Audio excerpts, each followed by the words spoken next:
هالكلام مو لواحد، لكل واحد منا، لكل واحد منكم وأنا معكم، ولكل واحد بالأرض. ومن يتق الله يجعل له مخرجا ويرزقه من حيث لا يحتسب ومن يتق الله يجعل له من أمره يسرا. دقق: فأما من أعطى واتقى وصدق بالحسنى فسنيسره لليسرى. إله خالق السماوات والأرض، من بيده كل شيء وما تسقط من ورقة إلا هو يعلمها، الذي يعلم سقوط ورقة زيتون، يقول لك: فأما من أعطى واتقى وصدق بالحسنى فسنيسره لليسرى. اطمئن. في هذه الخطبة هو أن معاناة الناس في شتى بقاع الأرض معاناة كبيرة جدا. يعانون من الفقر، يعانون من القهر، يعانون من الضيق، من الأزمات النفسية، من التعسير. الطرق مسدودة. آية واحدة، وأنا أعني ما أقول، وأتمنى على الله أن تكون هذه الآية واضحة عندكم جميعاً، بل أن تكون منهجاً لكم. قال تعالى: ومن يتق الله يجعل له مخرجا. ماذا تعني الآية؟ تعني الآية أن الأبواب كلها مغلقة. متى تقول أين المخرج؟ إن رأيت الأبواب كلها مغلقة. أحياناً يطرق باب العمل فيسد في وجهه، يطرق باب الزواج يسد في وجهه، يطرق باب شراء البيت يسد في وجهه. يقول: ماذا أعمل؟ متى يقول الإنسان ما المخرج؟ حينما تستحكم الحلقات. نزلت فلما استحكمت حلقاتها. حينما تسد المنافذ، حينما يضيع الأمل، حينما يقع الإنسان في الإحباط، حينما يقترب من اليأس. ومن يتق الله يجعل له مخرجا. الآية أيها الإخوة آية جامعة مانعة، لعلها في سياقها هي في سورة الطلاق: من يتق الله في تطليق زوجته يجعل الله له مخرجا إلى إرجاعها. طلقها طلقة واحدة وفق السنة، بعد يومين خف غضبه وشعر بحاجة إليها ورأى أن الأمر لا يستدعي ذلك. بعد أيام راجعها فعادت إليه بلا عقد وبلا أي شيء، يكفي أن يقول لها راجعتك فهي له. فمن يتق الله في تطليق زوجته يجعل الله له مخرجا إلى إرجاعها. أما الطلاق البدعي طلقات 3، وكلما حللك شيخ حرمك 10، هذا طلاق بدعي. هذا الإنسان سد على نفسه الطريق. ومن يتق الله في تطليق زوجته يجعل الله له مخرجا إلى إرجاعها. هذا المعنى السياقي. لكن عظمة القرآن الكريم أنك إذا نزعت آية من سياقها منهج كامل. من يتق الله في اختيار زوجته يجعل الله له مخرجا من الشقاء الزوجي. من يتق الله في تربية أولاده يجعل الله له مخرجا من عقوقهم. من يتق الله في كسب ماله يجعل الله له مخرجا من إتلاف المال وضياعه.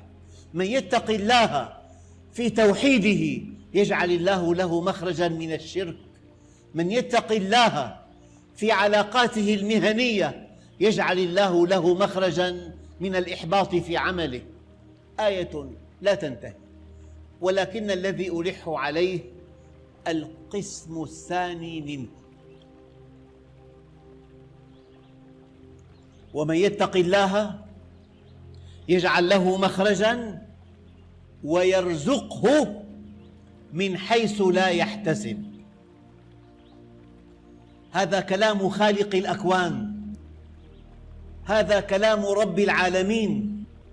هذا الكلام مطبق في كل زمان ومكان، رغم أنف كل الظروف وكل الأوضاع المعيشية السيئة وكل الأبواب المسدودة. ومن يتق الله، حدثني أحد علماء دمشق، جاءه شاب لا عمل ولا شهادة ولا يملك شيء، واقترب من 28 وما في أمل لزواجه وما في أمل ولا أن يسكن غرفة في رأس الجبل أبدا. قال له هذا العالم: اتق الله. قال له: هذه الكلمة لا تعني شيئا الآن، أين أصرفها؟ قال له: هذا الذي عندي، اتق الله. يبدو أن هذا الشاب فهم هذه الكلمة بأبعادها البعيدة. هو يعمل موظف في محل تجاري، بدأ يعمل وكأن المحل له، ضبط وقته بالدقائق، إن ذهب إلى الصلاة 8 دقائق فقط، اعتنى بالزبائن عناية مذهلة. يعني هو صدق هذا العالم: أنا سأتقي الله، بس ما في أمل، لا بيت ولا زواج، والمعاش ما بيكفي 5 أيام. قال له: اتق الله. يقول لي هذا الأخ الكريم العالم، قال لي: بعد 2 سنين جاءني رجل بثياب حسنة ودعاني إلى بيته لأزوره في أرقى أحياء دمشق. قال له: من أنت؟ نسي، واحد إلا منا بيلتقي باليوم مع 50 شخص.